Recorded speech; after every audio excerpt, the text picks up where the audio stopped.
Hi, I'm Amanda McCoy Flanagan. And I'm Ginny Oliva Smith. Welcome to Soul Rising. On this podcast, you'll hear honest, off-the-cuff, vulnerable conversations about all things love, loss, and connection. Deep and meaningful conversations sure to pull at your heartstrings and enlighten your soul. Again, welcome. It's time to let your soul rise.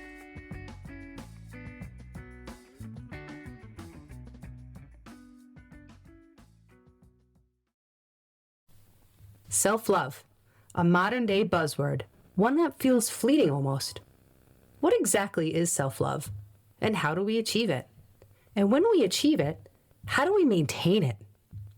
Self-love needs to be rooted so deeply inside that it's undisturbed by any outside influences, situations, or events.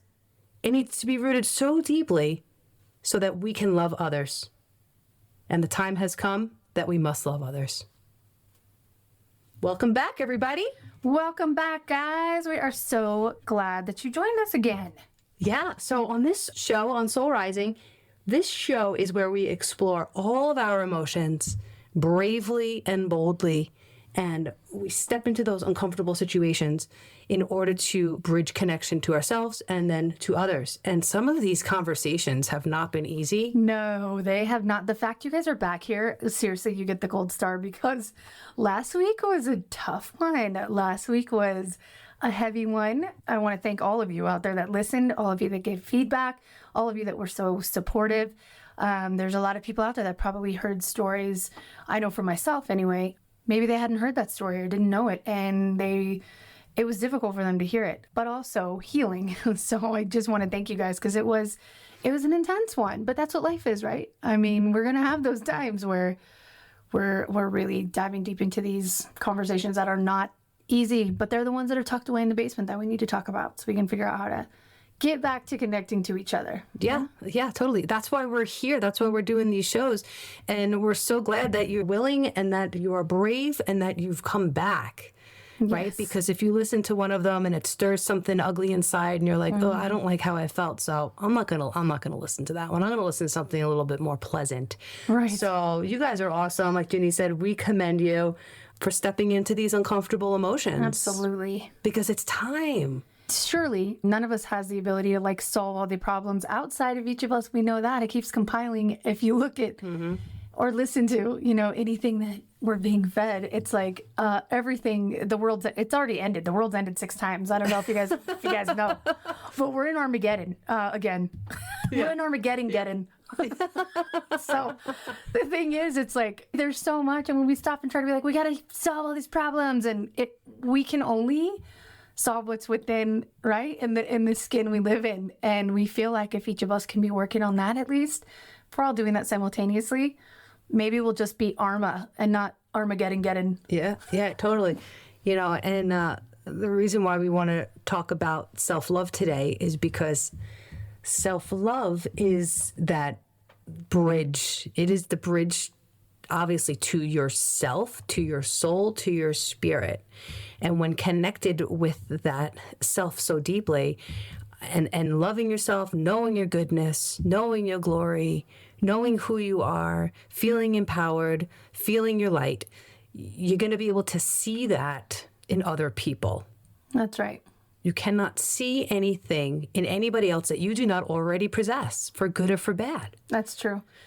It's so true. I kind of feel like, and it's funny, I laugh at times because I can give my daughter and my son so much advice. I'm just know all the things, right? I tell them all this great advice, and 99% of the time it's advice I should be listening to, but I'm always talking about how we are projecting out, and what we see in others is like a reflection of what we're seeing on the inside of ourselves. Mm-hmm. But yet we're looking for people outside of us to confirm what is on the inside. You know, it's like, we're like, hey, show me, please. Oh, do you accept me? Do you think I'm great? Mm-hmm. Am I smart? Am I this? Am I that? And I'm looking for somebody to tell me. Meanwhile, it's just already what's internally inside of me. I am looking for that in other people versus just being that and then shining that out, and that just coming back to be the truth and giving people the permission to do the same thing. And what's interesting is that people can tell you until they're blue in the face how wonderful you are. They can give you the approval all day, all night. But if you don't truly feel that about yourself inside, it's just going to roll right off your back. It's not going to stick. No. It is not going to believe it. stick, so But you we have to feel it first. You notice, and I don't know if this has been you in the past, I know for me, like through childhood and just even as an adult, that I constantly keep going back to the same people who 100% do not have it within them to give me the response I'm looking for, but I still go back to these people. Oh my gosh, I feel less than, I don't feel enough. And I bring myself back to these same people who definitely can't show that to me. It's a weird thing. Have you done that? Just like cycles of that? Yeah, definitely. And that speaks to something I actually wrote about in my book. And I think we'll do another episode on that completely. It speaks to just kind of recreating this. It's called emotional abandonment. Recreating this emotional abandonment over and over and over with this hope that we're going to heal it. We're finally going to heal it through this relationship. We don't realize we're doing that. Like recreating it, you mean? Yeah, we sense characteristics in people that show us parts in ourselves that need to heal. But if we're not ready to do that work and we're just looking for that person to fill the void, right? If we're not looking to heal. So this is a very deep and heavy topic. So I think we'll save that for another show. Yeah, for sure. But yeah, we look at these outside influences to convince us. And like I said, it's never going to stick unless you feel it yourself. Right. So today I just want to give you guys a little rundown of what we're going to talk about. First, how to achieve limitless love, which is something that is going to continue to grow and grow and grow. Self-love is not something that you step into and that you feel and that you're good. Right. Right? It's not something necessarily that's permanent. Yeah, we build a foundation. We have the foundation that we always go back to, and we'll explain it in our stories what that looks like. But it's not something that you achieve and then it's always there. So we want to talk to you today about how do you achieve it? How do you sustain it? What does that look like? And then what we want to talk about is why it's so important. And bringing it back to our premise on this show of Soul Rising and talking about connection and disconnection, that's why it's so important. Because it's the missing link. Oh, yeah. It's the missing link in why we're all suffering so much and why we are judging people right off the bat, why we're afraid of people right off the bat, because we don't feel secure inside. Yeah, everybody's at war with all these people outside of them, like, and really we're at war with ourselves in a way. Like it's we're all searching for the stability, we're searching for all of those things, and it comes down to that we don't have it within ourselves. Yeah, because like I said, it's not something that you have and then it stays every single day. You're going to wake up like a light switch. I feel so great. This is great. Everything's great. No. But if you think about it, if put yourself in the same day, right? Like say Monday you wake up and you're feeling good. You go to work, you get your coffee, you read your paper. You do read the paper. Who the hell reads the paper anymore? I like your time travel story, Amanda. I love this. Were you time traveling? There was a newspaper. This is fucking cool. Ooh, sorry. In my world, we're still reading newspapers. I love it.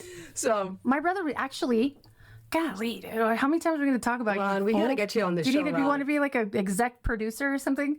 No, this fool reads a newspaper. He still does. That's awesome. He has it ordered and it's like dropped off at his house. That's fantastic. He's the only weirdo. I love it. Awesome weirdo. I love it. That reads a paper.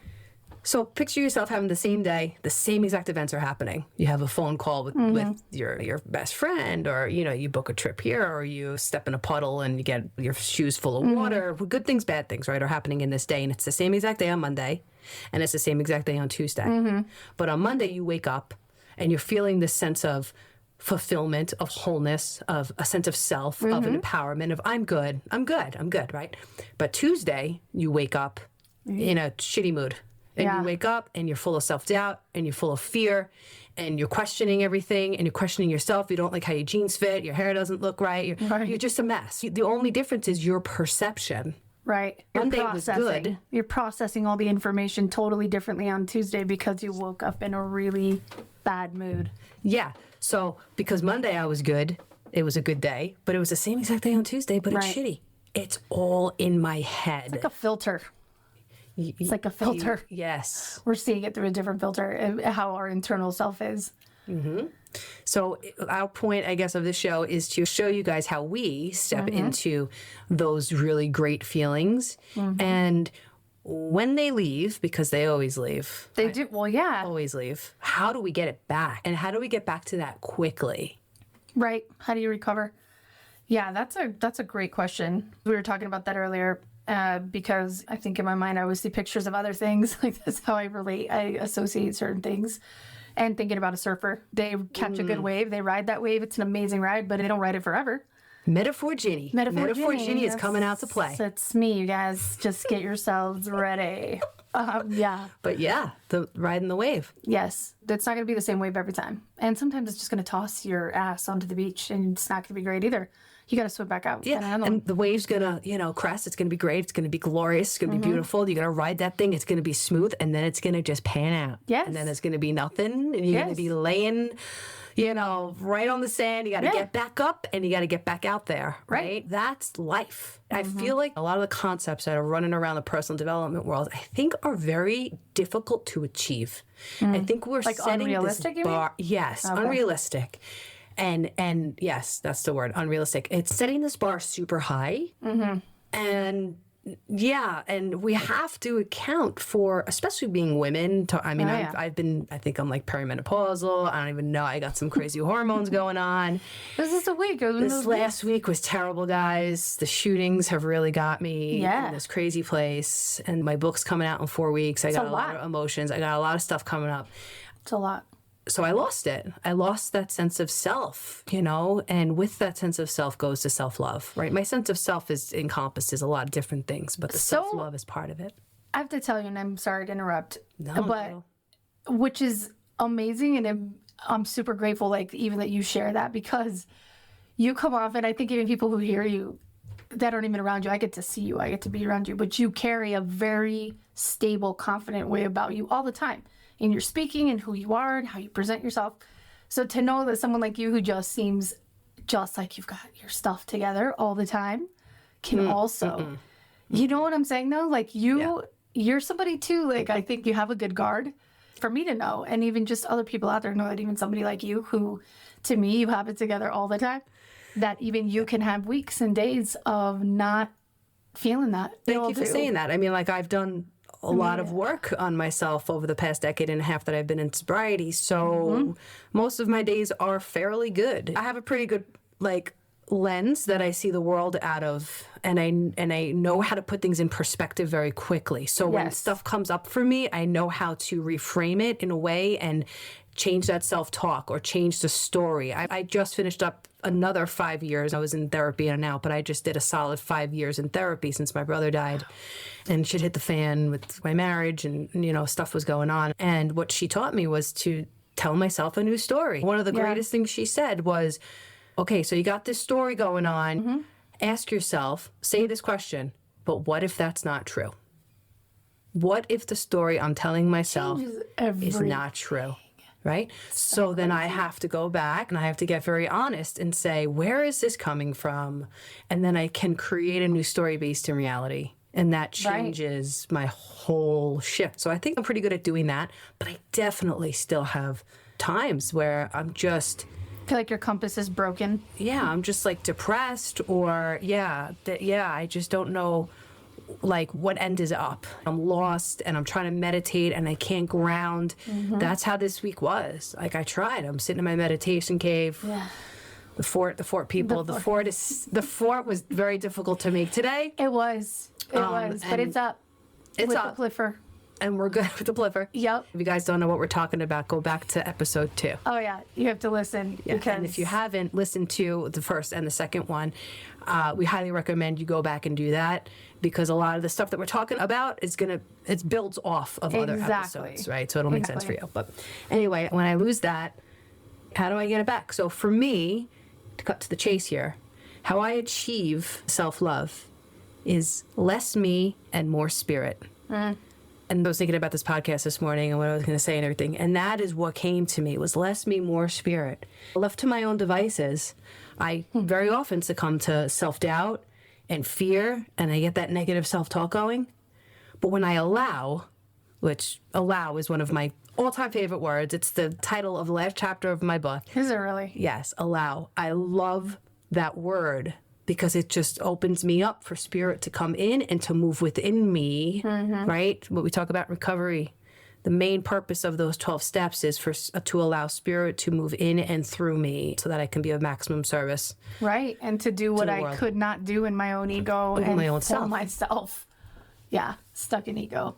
100%. So that whole more me, that's more ego. And boy, does it get wounded fast. And it needs all this.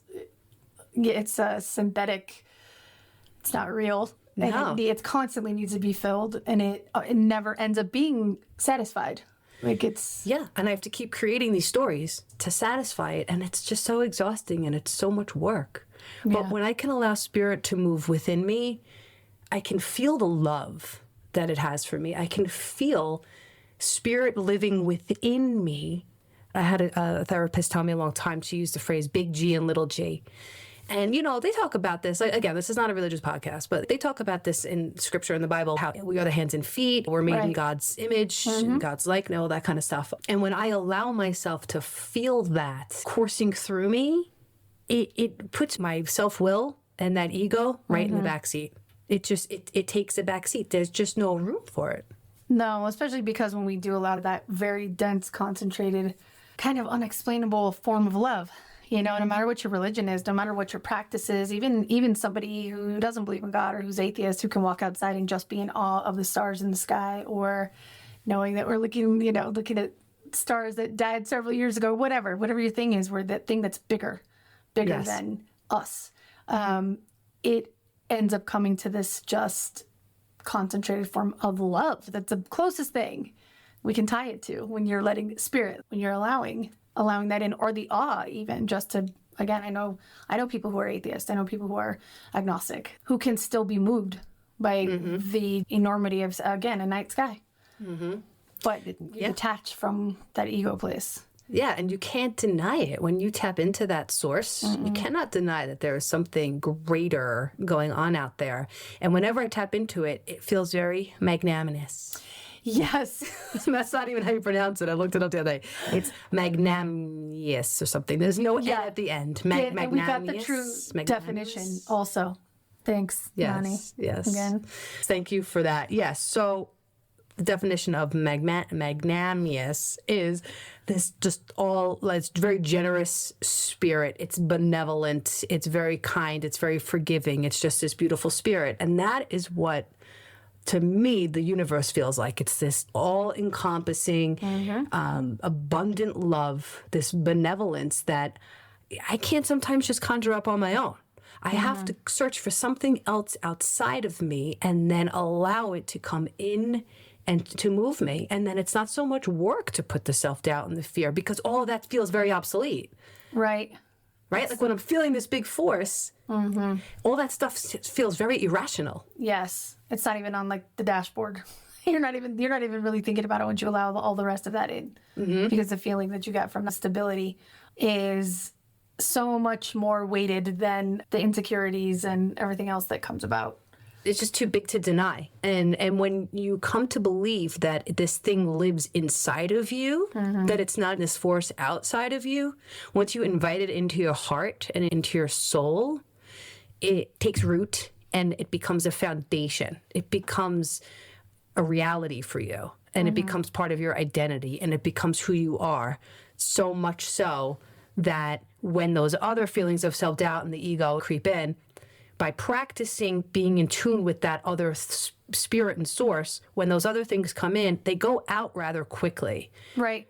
You got to practice. It takes practice to invite this thing in, embrace it, embody it, feel it, let it become a part of who you are, so that when these other outside things affect you, and they will, because we're human beings. We are not all spirit.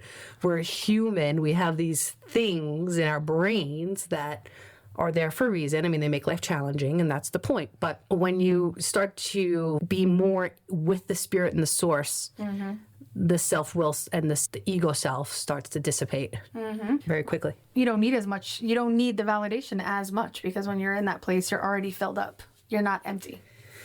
I wrote in a recent blog, I put my blog out last week, about this. I said something like, you don't need something so badly when you already possess it. Exactly. That's it. I don't need to grasp for that outside validation when I already feel it within. Yeah, your tank is full. Yeah. You're not having to try to figure out how to fill these empty spaces, because it's already there. And that's a great way to tie in, I mean, even as we're talking about this with self-love. Is it extreme self-love? Is that what we were saying? No. Or I said limitless self-love? Limitless. So, yes. Like that it can keep growing and growing and growing? Yes. Yes. There's just so much tied to that. So what does it look like for us? How did it begin? How did it start? I think we want to give you guys some stories here. For me, it started, I was always like the youngest kid on the block. There were like all these kids out playing all the time. And I was always the youngest. And there were a couple of other kids and family, friends and stuff like that my age. But I have 2 older brothers.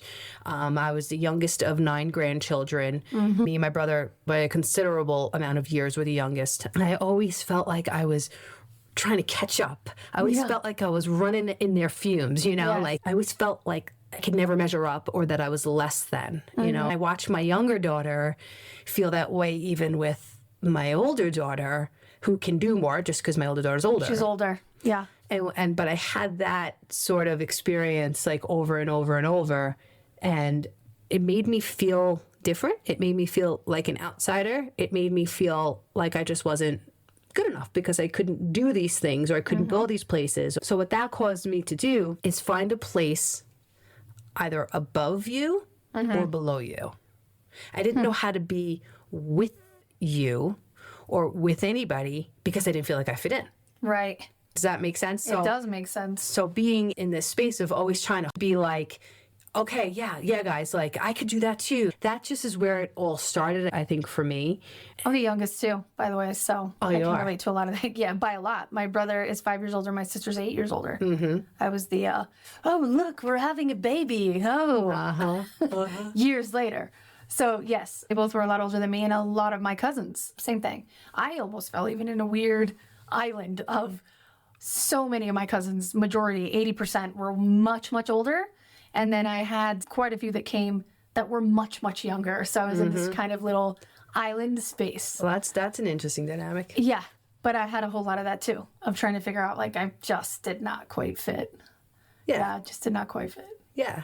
And I think that's probably where this lack of self-love, self-esteem, self-worth, all this stuff was rooted in me. And I was afraid to show up as my true self because I was always trying to be something else. I was always trying to be like those older kids or what you wanted me to be because then it'd be cool and then I could fit in with you, right? So I didn't even know who I was because I was trying to be somebody else. And I could never just be with you because I was afraid of who that person would be when I finally did show up. I didn't think you would like me. Right. It was like, I don't even know myself, but if I get to know myself and then show up, are you going to reject me? Are you not going to like? And I needed that validation so badly. Yeah, that's so surprising that, again, in a good way, it's surprising for me to hear that about you because it's just so not what I take.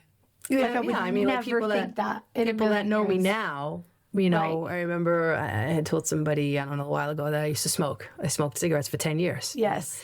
And they're like, you smoked? Like, they thought it was like this goody two-shoes, You're like, you don't even know the things I did. Yeah.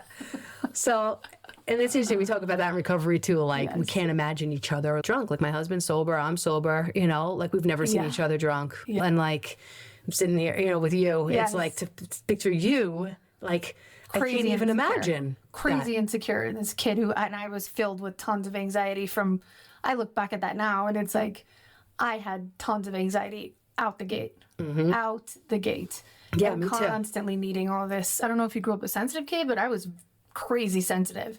I don't think I was very sensitive. Yeah, I was Probably somewhat. But I was super sensitive. So that on top of it mixed in. I could not let people see who I really was. And much like you're explaining now, I don't think I knew who I was. I don't think I knew who I was because it was forever trying to just make sure I could feel like I somewhat fit like a puzzle piece in a group of people. So I was constantly, searching for and needing a little bit of that validation for sure. Yeah. And in order to protect myself from you actually seeing me and probably not liking me, I needed to keep a little bit of distance from you. I could never be all in. I'm doing a lot of plugs for my book today, guys. You really are. Not even on purpose. Because it's on the brain. It's coming out in 4 weeks. And it's like... So exciting.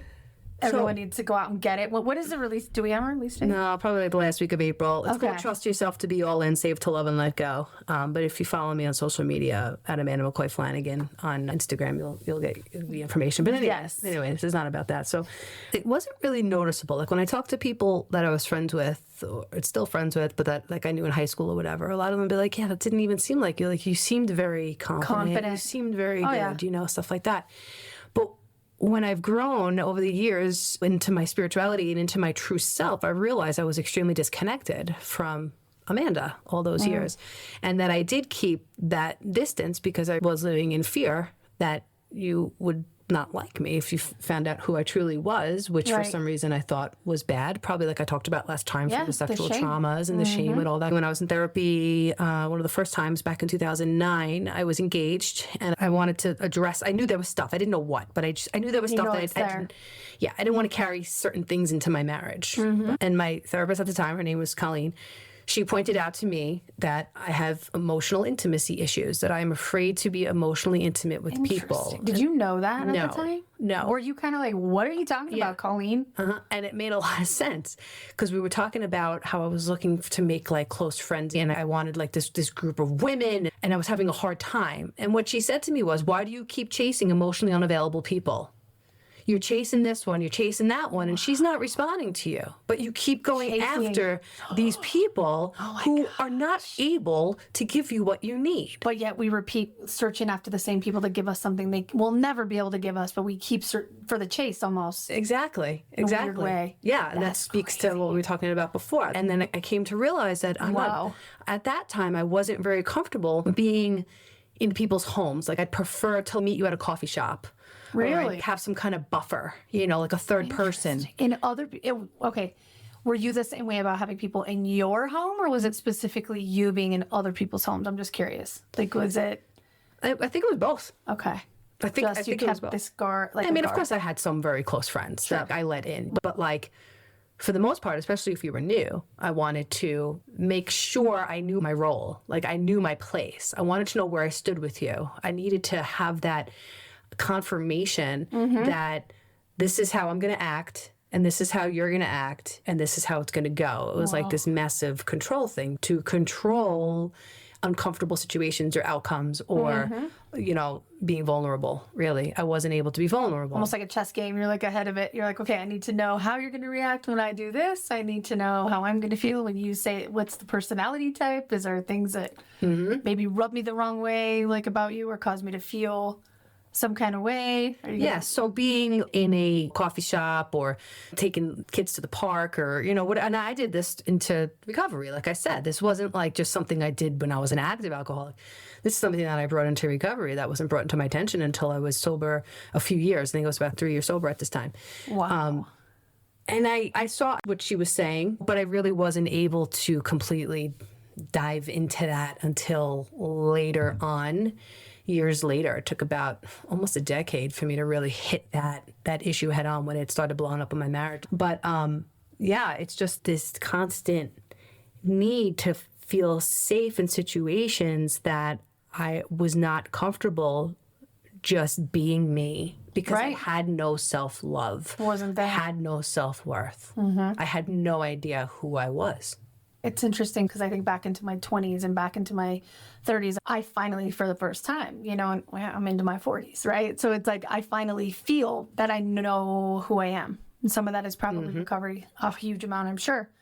But looking back, I wonder if, because obviously we're female, it seems like it's a pretty consistent thing with women too. It seems even harder for females right now, like as teenagers and going into, from a young age even, but into our 20s, even when we didn't have all the social media, it was really hard to be in my 20s. I had no clue who I was, and I was searching constantly and really looking forward in so many things outside of me. And it was a painful time. Yeah. You know, so for me, like, I think now when people are like, oh, in your 40s, I'm like, are you kidding me? I would never go back to my 20s because it was a shit show. And I had zero clue, zero clue. I didn't even allow myself, to anchor long enough to let myself sit in who it is that I was. And I wonder, if that's part of the human experience. I'm sure men go through the same thing. I think there's something pretty specific with women too, though. Yes. Like females. Definitely. Yeah. And I think that's all part of coming into your identity and some kind of developmental stage where you're feeling that. I think a lot of people in in this life feel that way, and then they hit this like crescendo of pain, and then it's like, all right, I gotta like find myself. And it's, I think our higher powers and our spirits kind of herald us to come to that healing place, and that's when our true self is born. Right. Do you remember that? Do you remember that moment for you? Gosh, it continues to come in different times. I had one not that long ago. I think getting sober was a big part of that, having that huge reckoning with all of these terrible things you've kind of just like created, but then finding peace. The feeling of not hiding behind things. I remember some of those feelings of where it was like, oh, okay, accepting this is a part of my life, but it doesn't have to be who I am, right? Does not define you. I don't know all the things, but there came a point in the last 5 years. I mean, because even after being sober, there's been a point in the last 5 years where there was something that finally let go of needing other people to tell me it was okay for the decisions I was making. Before I was, oh my gosh, what is this person going to think? And oh no, what are they going to say? No, this is crazy. We picked up and left New Mexico. We moved to Colorado to try to give our kids a good shot at schooling and whatever else, and there came a point where it was clear inside of me, like, listen to yourself, Ginny, listen, like quit looking outside of you for the answers or for somebody to confirm that you are doing the right thing, that you are the right thing, that you're being the right thing, that you are doing all the right things, because you keep bringing people around you who keep telling you you're not, first of all. But it's because that's what you're putting out there. Like you're putting it out there like a radio signal. And there was a point, and I'm trying to think of exactly what it was, but it was almost like in these small, I got glimpses. Part of it was when we came here. We came to Colorado. We hadn't really said much to anybody, because it was a decision. I felt it within me and I trusted it. I think that's honestly, like, it's more of those times. So I would say that was a really big one, knowing we were meant to be here and not talking to everybody about it first, that we knew. I knew, Tom knew. Yep. And I felt it. And there was a different trust. I think it was that I trusted myself for the first time. I'm like, Ginny, come on, man. Like, you've made it this far. Have some trust in yourself. Have some trust in that instinct, girl, because you're alive. For some reason, you are still here. So listen to that feeling. And there was a bit of a release, I guess. But I think it came in trusting that I had finally felt something from within. And I didn't have the alcohol in my system to be causing me to be all over the place. And I trusted it. I knew it was a good decision. I think that's kind of how that started, was finally listening to that inner voice too. That's the other thing. I think my inner voice has always been strong. My intuition's always been strong. I didn't always trust it or listen to it. And in fact, I'm like, no, you don't know what you're talking about. In fact, I'm going to go the opposite way, causing myself all this destruction. And I think those are some of the biggest times, and they continue to be more often now. We practice meditation where you can quiet your mind for 10 seconds, but then it goes off and you bring it back, and it goes off and you bring it back. It's similar to that. I'm getting more of those moments of trusting myself, even when there are big decisions, big things. I just went through that within the last few weeks, making some big decisions about what was going to benefit my mental health and my physical health and the benefit of my whole family. And again, I got to feel it really strongly then. I had zero doubt. Now it's grown even more. So I think a lot of it, that when we talk about self-love, the definition has changed for me now about what it is. And most of it is trusting that girl that's in there, trusting that there is wisdom in there, and that God has given it to me and led me to all these places. We all have it, right? We all have the wisdom from the things we've gone through. And I don't think I've ever trusted it more than I ever have now. And that to me has become finally having some love for myself. That's beautiful. Trusting, yeah. That's beautiful. And I think every time I had one of those experiences where I followed my intuition, I trusted myself, and then I was able to look back on that experience years later when something else pops up, something big, right? Right. Say, you know what, well, I did that, and I trusted that. And for me, it wasn't an easy transition, my move, as it sounds like it was for you. My move took me to my knees. I had a breakdown about a year after we moved here. Yeah. It was bad. It was bad. But also really good. Breakdown, breakthrough, whatever we want to look at. Yeah, it was fine great. line between the two, but one and the same. Now when I make this big decisions and things move me inside, but I'm afraid or this or that, I look back and it's like a reference. And I say, you know what, I did that and it worked out well.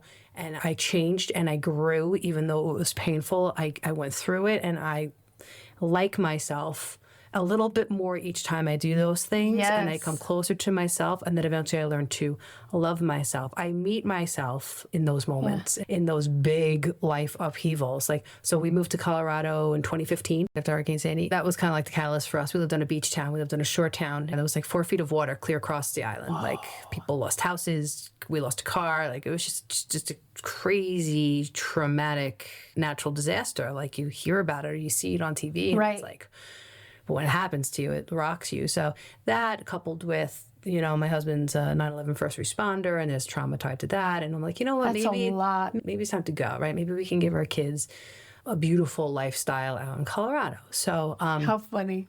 Yes. Here we are. So I've never doubted that decision, but it was one of the hardest things I ever had to do. I was stripped down, like naked, like I had no idea who I was because my identity was so wrapped up in being a New Yorker. Being a New York, it's a big thing. Yes. I lived on the East Coast for a while. All my family from my mom's side are all East Coast.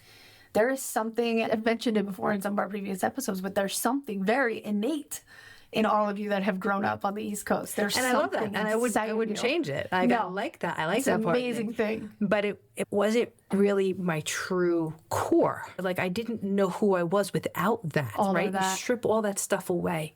You strip away all the things that identify you, like we've talked about, like, you know, your car, your house, where you live, this, that. And once you take all of that away, who are you? In your core. And I had no idea. I was 9 years sober at this point, by the way, people. And I still had no idea. I had some massive blinders on. I never thought I lived in denial. I was living in a lot of denial. It's crazy how we can still do that. Yeah, about the growth, really, about where I was in my personal growth. I was not as far along as I thought I was. And that experience really took me to my knees. And that's when I really started a hardcore meditation practice because I was so desperate. I was so freaking desperate to shed all of this other stuff and get to know who I was. And that's when I talked about earlier, when I invited the spirit in, I started to become one with that spirit. And I started to love myself. I loved that spirit. I loved that feeling. And I let it come into me. So that was in 2016, all that kind of happened. And then it happened again when my brother died. And that brought me to my knees again. And that made me question a whole lot of stuff about who I was, how I was living, what was going on. And it was just, you know, you question your mortality too when people close to you die. And you're like, if I died today, would I be content with who I am how I'm living and what my life is? Oh God. My friends, my family, like who, like, is what it I've still left life? Here? What I've left here? What I've chosen to use my energetic currency doing? Am I going to be on my deathbed, or if I get a cancer diagnosis? We have a good friend going through this right now, and it's like, if I'm going to get a cancer diagnosis that I'm terminal, am I going to be like, wow, I really should have worked another 20 hours at the office because I really needed to get those other projects that I should have gotten, you know? I should have spent more time away from my kids so I could have made a couple extra G's. No, not at all, right? And then we spend like all this time chasing a bunch of the things. I'm going to feel better when I know that we can be in this kind of house. And I know that if I'm working harder, I have more money to do these things or get these things. And meanwhile, like you're saying, if it all came down, and it could, right? Like you're saying, you were faced with that mortality. That's your brother. That's a huge thing because he was here one day and then he wasn't. And that could be the case for any of us at any time. But you having that very intimate experience of that, I can only imagine probably shook you to the core. Shook me to my core. I mean, like, just crazy, just psychologically, emotionally, mentally, so much came up that I had to look at and get real about. Again, the story that I'd been telling myself about things that really were not true, that were holding me back from really stepping into my self-love and my true self and who I am. And these stories that I've been telling myself about fear of future loss and pain, and that life has to be painful. And I do believe that a certain amount of suffering is necessary for the growth to happen. But I don't need to live in it 24/7. You don't need to stay in it. Yeah, I don't need to be the martyr. Or repeat, like it's like playing the CD like 100 times in a row. You're like, let's put repeat on instead of like, no, let's move it on to something else. And because on repeat, it's familiar too, even though it's painful. We might not actually like it, but the familiarity feels safer to us than taking a leap into something into the unknown. Who am I going to be? What is my life going to look like? Am I actually going to be happy when I get there? Right. Right. And what is it that's going to make me happy? But also, meanwhile, like the unknown is actually you. Like you're waiting in the unknown. You're already there. You're already there. You're already there. It's just your soul, your spirit is waiting for you to step into that. Yeah. And life is just going to keep coming at you until you become willing to embrace this state of love that you've always been, that you were before you even came back to this planet. And this world, this life is just begging you to step into that light. Yeah.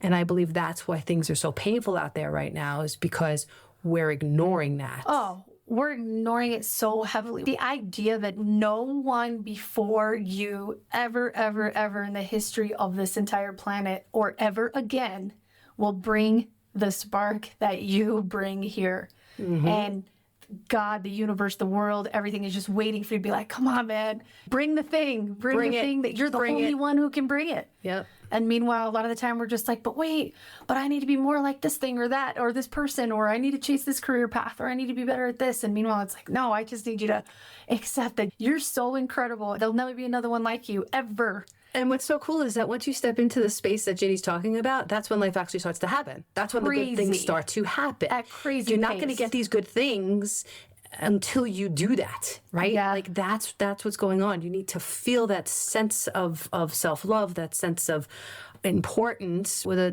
dose of humility. Right. But with that, I have a purpose here. What's my purpose? That's going to be another show later on.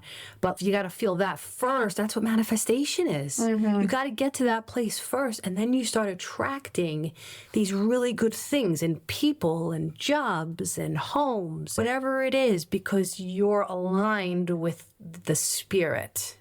Yeah. That's what we're all being driven to. Right. And that self-love is like you finally seeing you the way God sees you. Yes. You seeing you the way the highest level sees you. You know, it's almost like we spend a lifetime here, and I often wonder, like, is that the whole reason we're here? We spend a lifetime just trying to see the magic that we contain, the magic that is within us, the beauty we bring, all the things we bring. And it's like all it really is. That self-love is trying to get as close to seeing yourself the way God sees you, you know, and treasures you. Yeah, and when I'm in that space, I don't have to be above you. I don't have to be below you. I could just be right here with you. We have a phrase in recovery called a worker amongst workers.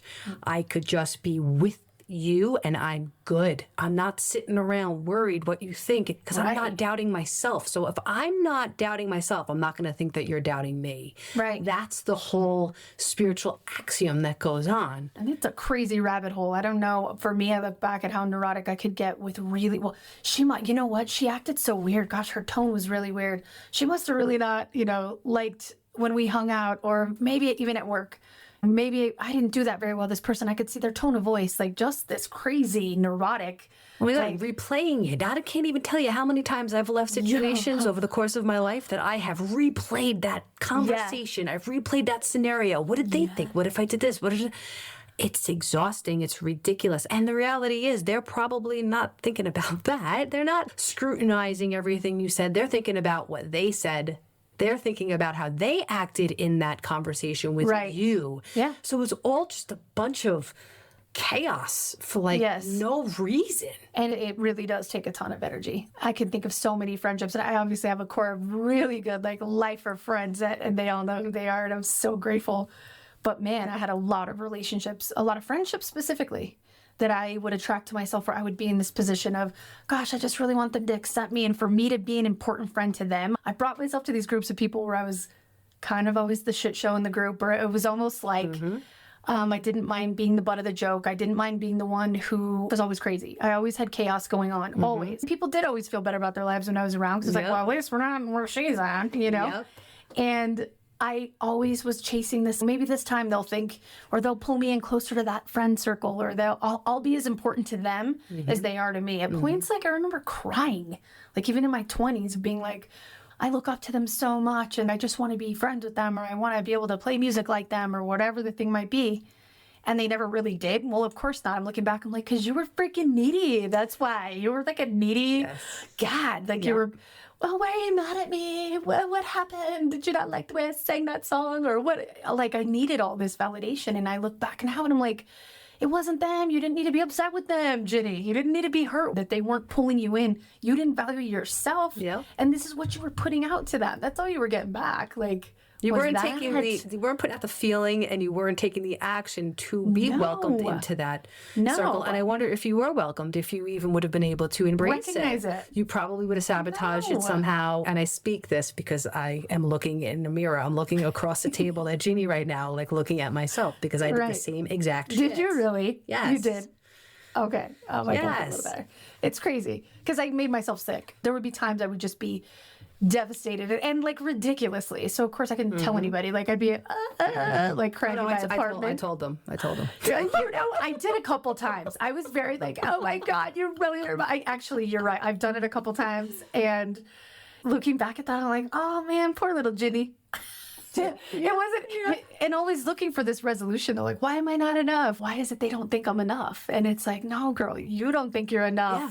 And if we could all see ourselves how other people see us, people tell you all the time, you're amazing, you're awesome, you're great. Do you think they're lying to you, first of all? Do you think they're just saying this stuff because they just want to? Most likely they're not, unless they're trying to get something out of you, but most likely they're not. So if you could see yourself like that and pull yourself back a little bit and look at yourself almost like a bird's eye view, like if you didn't have all this emotion tied into who you, I'm really moving. I'm really moving over here, Ginny. Dancing. Yeah, dude, I'm like, let's do this. I mean, we're gonna have dance off? Let's go, Amanda. We'll start breaking. It'll be a little tough in our sound booth, but I'm down. I'm here for it. Let's do it. It's holding up people. Right. It is. It's amazing. You guys gotta see this. So proud of us. You might see it. We have a handle on Instagram that we will start being a little more active on, but also on YouTube podcasts. And you guys will start seeing some shorts. You'll see some things in there. But yeah, Amanda was moving around and it was pretty great. Yeah. I was talking with my hands last time. I'm like moving my whole body. Now my it's shoulders. way more than that. I'm like, that's past being Italian. Okay. Now you're just in the flow, girl. Okay. In the flow, baby. In the flow. So. Yeah, so I do all this work and I have all these painful experiences and these breakdowns out of breakthroughs, and now I'm pretty solid. But like I explained at the start of the show, I get these times where I'm just rattled. So then how do I come back? Yeah. How do I come back? We talked about how to get to that place, and then when it goes, how does it come back? For me, it always goes back to humility. I have to recognize when I'm in some sort of fear or self-doubt, it can quickly shift into ego, and I can quickly go into that overdrive place where I'm in control mode. And Trying to fix everything? Trying to fix everything, trying to fix myself. I'm trying to talk myself. Self-talk is good, but sometimes it just doesn't cut it for me. Sometimes I need something much bigger than me. So again, it's going back to that spiritual place, which is why meditation is so important. Quieting down. Yes, getting quiet and grounding. I have this meditation where I picture tree roots extending from the bottom of my feet into the core of the earth. That's a very common grounding technique. You know, and as the weather gets nicer, walking outside barefoot and really connecting to nature and connecting to spirit, which is my true self. And then I'm reminded again, like, oh, Amanda, why are you doing this to yourself? You're good. Like, you're good. Like, you're good. Like, just stop. Turn the committee off in your brain. And such a committee. And They're allow. judgy, too. Yeah, very judgy. I said a-holes. I didn't see. Did you guys see that? I caught myself. Those jerk faces. They're a bunch of assholes. They're such jerk faces. Jerk face. Because I'm a foul-mouthed people. I'm working on it. Okay? But jerk face. Well, that guy was so jerk-like. He's an asshole, is what he is. Just go for it. It's okay. They're going to slip in there. But yes, yeah, the committee, you're right. There's like this committee of crazy, off the wall, ready to just like antagonize every part of your insecurity. And you're like, let me listen to them for a while. It never goes well. Yeah, and when I can invite that spirit in, it reminds me of who I truly am. And then I can get humble about my assets, the things that are good, the great qualities I have, and then I can get very honest and humble about my limitations and the things that I'm just not great at. I have a lot of work to do. FYI, Ginny and I do not have any of this shit figured out. I mean, like, none. Like, maybe a little bit, which is why we're sitting here talking, but we don't have it figured out. Nobody ever does. Nobody's ever going to. And anybody who tells you, I'm good and I'm great and everything's Awesome. they're, crap. yeah, they're lying to you. They're lying to themselves, really. Yeah. So, we get these glimpses, these moments of being on the beam and we're good and we're feeling empowered and we got this self-love rolling, right? And it's good, everything's good. And then we have these moments. So I have to always go back to the drawing board. And to me, that drawing board is meditation and it's spirit and it's reminding myself of who I am. An old sponsor of mine gave me this great exercise to do when I'm all jammed up. It's a gratitude list, but it's a gratitude list on steroids. And part of this gratitude list is writing 5 attributes about yourself every day. Different ones. Different attributes. You got to try and find something different. It's hard. Give me an example, Amanda, of this list. You speak up. It could be anything like, oh, I have pretty hair, or I have nice skin, or I'm a good friend, I'm a good listener, or I'm a good gardener, I'm a good baker, or I'm deep, I'm philosophical, or I'm, whatever these things are that you, because not everybody's going to think that those things are great, right? But that you view as an asset, an attribute of something that you like about yourself. And over time, it gets difficult to keep coming up with 5 attributes every single day. And I did it for probably a good 9 months to a year, and I definitely repeated things. But that was really good to identify, identify, then solidify these parts of me that really were pretty okay. Now I can look in the mirror. The default is not, you're a piece of garbage or this or that, and then over years of being in recovery and trying to live right and do all this kind of stuff, you kind of learn to like yourself because you're becoming a better person, right? Yes. So finding all those flaws and all those bad things are not as obvious, but there's definitely things inside. Like, I'm a pretty good parent, but I could probably work on the, the time and the attention. Less though. Yeah, that's every parent. I'm having a work-life balance crisis. I have to discipline myself to shut it down. Shut off the computer, shut it down, go be with your kids. And like you said before, am I going to look back on my life and say, shit, I wish I freaking worked harder. I wish I wish I did. No. It's going to be, I wish I spent more time with my family. But they got more of me. Yeah. The thing is, when we're in that self-love place, we give more of ourselves.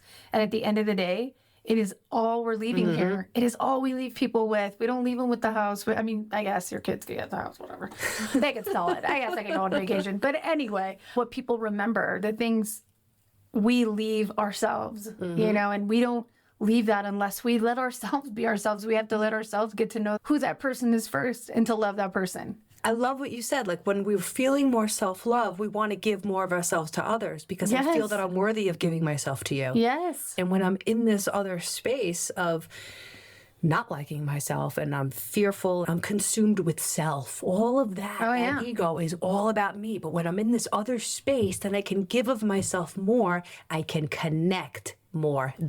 Here we go, people, coming full circle with this show, because that's what it's all about. Then feel that I want to give it away. Well, and I want here's to the connect other with thing. you, and I want you to see me. Not only are you wanting to give it away, I've noticed that when I'm in that place, I want more than anything to help you see what I see in you. When I'm in that good space, I want you to know how amazing you are, that what I see in you. When I'm not in that good space, I'm threatened by you. Yes. I am like, oh, fuck it. Like, oh, geez. When I'm in that space, I want to be like, oh my gosh, Amanda, or whoever the person is, you don't even know what you're bringing to the party. Like, let me show you what I see. Because you're seeing that in others, because you see it in yourself. Yes. Back to that, we don't see the world as it is, we see it as we are. Once I notice it in me, then I can see it in you. Oh, That's clearly. why this work is so important now. Oh, we need it so bad. Oh my gosh, people. This is like do or die time, it feels like to me. It I don't need to be all like doom and gloom, but like it's Armageddon getting. I don't know if you missed that. I already said that, Amanda. It's Armageddon getting. Yeah, it's not pretty out there. It's not pretty. And let's be real. If you're in a position of feeling like you have to go open fire on a school, or you feel like you have to be in a position of invading an entire country, it doesn't matter what it is. Those aren't coming from places where we feel like we are fully in self-love. I just don't think. Nope. Those aren't coming from places of self-love. And it's critical to help each other find that, and none of us finds it unless we find it in ourselves first. 100%. The most important thing we could do. Again, that's why we're here, right? Amanda and I always gained a lot from these conversations. And the more I knew, I'm like, man, this is amazing. I could do this with this human being. Maybe we should try to do this with other human beings, Amanda. So, yeah, that's the whole reason we're here. Thank you guys. Thank you guys for sticking around. So I guess it's time to throw out the challenge. Yes. The challenge. Another word I really love is activate. So activate this pull to connect with yourself. I think a lot of us are feeling this sort of, I need to find myself. I need to go in there. Let it happen. Allow it. Don't fight it. Don't fight it. Step into this belief that you are a giant swirling ball of energetic light and love created by something so much bigger than you. Step into that. Allow yourself. Give yourself the grace. Give yourself the time. Give yourself the space to step into that space and embrace it. Embrace the state of love that is you and is a state of love of everybody around you. Activate this connection with yourself and with others. And when it gets hard to stay in that space, stay. Even when you want to run. Especially when you want to run. When you're like, oh my gosh, this is really uncomfortable. Do I even deserve to feel this good about myself? Do I even, stuff like that. Or convince yourself you might be lying to yourself, like imposter syndrome, like you were talking earlier. Like, who am I to think that I could possibly have these attributes? Yeah. Don't listen to that. Doubting that. When that doubt creeps in, because it's going to. That's the human part of you. The doubt is going to creep in. Just shut it down. Just say, no. I'm going to stay in this space of self-love. Right. Imagine yourself. This is kind of what I do. Imagine yourself. So I do like a whole chakra clearing. And then I imagine this beam of light coming through my crown chakra, which is the chakra on the top of your head. And I imagine this beam of light just come in and come through me and warm me to my core. And I just try and stay in that beautiful space where there's nothing ugly, there's nothing dirty, there's nothing impure. It's completely pure and it's completely beautiful. And I try and stay in that space and embody that light and that love for as long as I possibly can. And then it eventually seeps in. If I do this often enough, it eventually seeps in and starts to become who I am. So even if you can do it for 2 seconds today, you might be able to do it for 5 tomorrow, and then 10, and then before you know it, you're a few minutes. The more you do it, the more you're going to be able to build that ability to stay there longer. Yeah, and when you want to jump out of it, tell yourself, no, you're allowed to stay here. You're worthy. permission to stay here. Yes. You're worthy. You are worthy, and you have a duty and an obligation to stay here if we're trying to heal the world. It needs to start with ourselves. So if I'm not doing it just for me to stay in that space, or if I'm not staying in that discomfort just for me, I think about the other people, my children. I think about the other people in the world, the earth, nature, and I become more willing to stay in that space because there is a higher purpose. It's not just for me to walk around feeling good. Like, that's great. You're allowed to do that, of course. But when you have a higher purpose to all of this, your willingness just jumps up like tenfold because there's something else relying on you getting to that place. Yeah. Well, it's almost like each one of us holds the missing piece. Like really, it's the truth. Exactly. Each one of us is here with something very, no one else carries what you carry. Nope. And when you let that be present here in your life, and you bring to the table what it is you are here to do and to love yourself in that way, each person you're around, you're helping them do the same exact thing. So each one of us is like legitimately a missing piece of an answer. Love that visual. Yeah, because it's important. Puzzle pieces of the earth, of the planet. It sounds gigantic, but it's true. And that provides you with the missing piece of peace in the world, and everyone is that. It's like we are all the missing piece when we can allow ourselves, like you said, to let that activate, let that be. I can't think of a better definition of belonging. That is belonging. Your little puzzle piece belongs in this. The rest of the world can't be whole without you being whole. And when you can allow yourself to be whole, what that's going to do, it's a ripple effect. It can't be stopped. That's the crazy part. It's like limitless. That's why I started with the word limitless. It just expounds and expounds and expands and goes on and goes on. The universe, that's the infiniteness of the universe, is that this thing can grow exponentially. Yeah. I heard if 1 million people meditate at the same time, we can raise the frequency of the earth. I don't doubt that.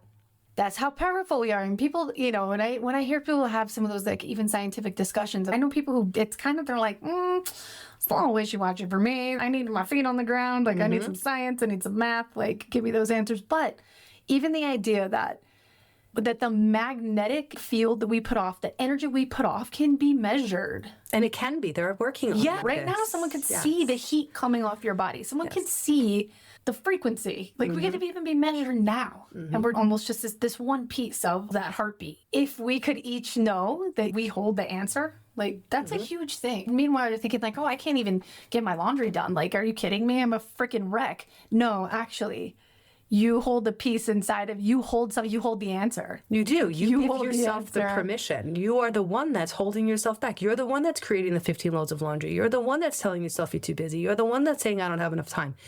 Somebody told me, I think it was my husband, people do what they want.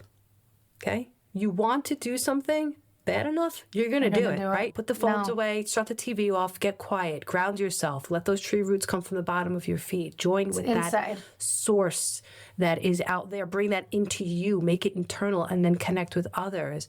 And if it gets too overwhelming to be with others, connect with an animal, nature. The ocean, whatever it is, it doesn't have to even be another human. If that's too much. If it's too overwhelming, or if it's too vulnerable, or if the feelings just start to creep in and you just cannot stay there, switch it. Do what works for you. Again, everything we say are suggestions. We hope to give you a framework where you could take this and go away with it and say, all right, that part worked for me, but that part didn't. That's okay. Take what you need and leave the rest. That's all good. If you can get something out of this. Any piece. I know a lot of people that are desperate to get out of their past right now, a lot.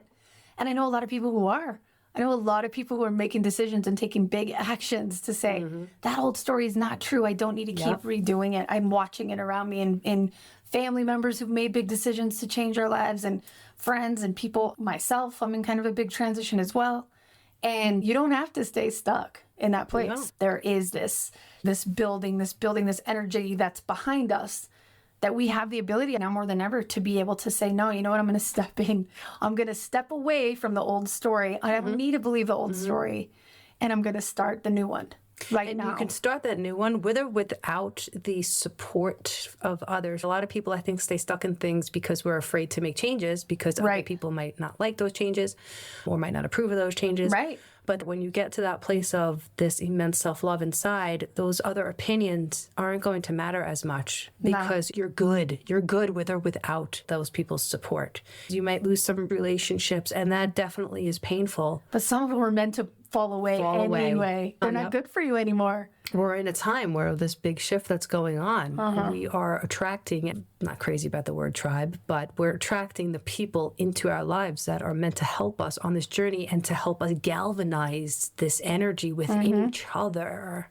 Yep. I got to feel it, and then I can see it in you. I could feel it in you, and then we can come together, and then this energy blows. Well, you're naturally going to be around more people who you're not suddenly around the people who are constantly criticizing you, or who you're looking for to give you confirmation, because suddenly you're attracting the people that see in you what is real in you, because you're seeing what's real in you. So you're going to be getting criticism. We all need it for growth, but I mean, you're going to be attracting the people who are seeing you for who you really are. So without even meaning to, you're suddenly going to have these people around you who are supportive, because those other people are also yearning for the same thing you're yearning for. That's right. And we're all coming into this state of connection with the people that are doing this very difficult work on earth, very necessary work on earth. And that's just going to continue feeding your soul and fueling that fire and feeding your spirit, so that you want to expand and grow and keep loving and keep giving and keep being a generous soul and not judging on the good days. On the good days. On the good days, right? Like we say, we like to keep it real around here. Oh, yeah. Oh, yeah. That's those judgments. But yeah, embracing your magic. You're magic, man. And what you have to bring here is incredibly important, and the world needs it. Yeah, now more than ever. So, all right, I think I've exhausted this topic. Nice. As I can. What about you, Ginny? Anything else you want to say? This is fantastic. I'm grateful. Awesome. Well, thanks, guys. Yes. Thank you guys for being here. I'm not 100% sure what the next show is going to be on. I have a blog called What's Your Purpose coming out. Maybe we'll talk about that. That kind of is a good segue off of this episode. And how Ginny and I have found our purpose for this moment in life. Yes. Because that purpose continually changes and grows. It does, and sometimes it can surprise you. Life can go in certain routes where all of a sudden things are in upheaval and you're like, oh shit, it's because I was supposed to be led to this purpose thing. Yeah, you get smacked right across the face sometimes. I love that that's going to be what our next show is about because boy, all right, let's do it. We'll do that. Yes. So what's your purpose coming up in 2 weeks? So thank you guys. Remember, follow us. Yes. I don't know. Do all the things. Share it. Review it. Comment. Yes. Can you comment? I don't even know. Follow us. You can. Yeah. You can. Yes. Follow us on Instagram. Yeah. And that is Soul Rising Podcast. Yeah. It's the @Soul Rising Podcast. We will be on YouTube as well. YouTube podcast YouTube format. is coming. Ginny is going to be our YouTube mastermind. Yes. I'm so excited. All right, guys. We love you. We love you guys. And go find your magic. Bring it. We need it. Totally. See ya. Bye.